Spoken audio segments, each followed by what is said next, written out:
From the Pleroma's heart. Before any tremor split the void, before the Demiurge dreamed his counterfeit throne, the invisible spirit rested in silence without source. No name could hold it, no thought could reach its depth. From its own fathomless gaze arose Barbello, virginal thought, first mirror of the unbegotten, mother of every light that would ever burn. Their embrace, pure and without hunger, birthed the autogenes, the self-begotten, Christ the anointed, radiant logos of the all. He stood among the eons, 12 realms wheeling round him, light streaming from light in the fullness that knows no lack. Eternal before any star was kindled, before Sophia's longing spilled shadow into the abyss. She, last of the 30, reached alone for the unknowable. Her passion fell as formless matter, and from that miscarriage rose Yaldabaoth, lion-faced, fire-eyed, blind craftsman of the Kenoma.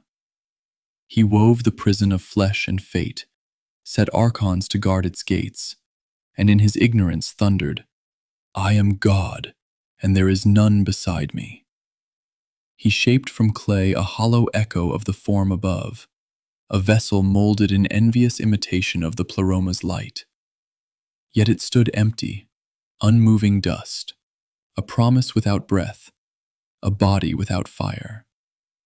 Then Sophia, in her ancient sorrow and fierce remembrance, poured her own essence into the lifeless vessel. Scattered shards of the fullness, willingly given, fragments of the hidden sun cast into the shadow realm. And the clay awoke. Not with the counterfeit soul the Demiurge could claim, but with the living spark that remembers its origin, the flame that no archon can extinguish, the light that turns the prison into a door. Life was born, not of his making, but of her mercy and the all's unbroken memory. Then Christ moved, not born of woman first, not bound by the archon's laws. He descended through the spheres like a ray that remembers its sun. He took whatever form the sleepers could bear, sometimes man, sometimes stranger, sometimes pure light, and came to the hidden ones, to John in the desert after the cross, to every soul that still carried a memory of home. He did not come to bargain with blood or appease a wrathful maker. He came to awaken. "Remember," he said to the spark inside the ribs, "you are not of this shadow realm. The Demiurge's world is a dream of power and forgetting. Gnosis is the flame that burns the chains.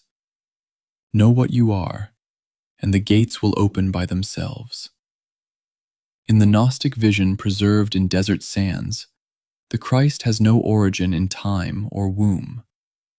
He is the eternal emanation of the Father's hidden heart, sent to mend Sophia's fall, to expose the Demiurge's lie, and to gather every lost light back into the dance of the Pleroma. The nails, the spear, the tomb, these were veils shown to the blind. The true cross is the crossing from sleep into remembrance.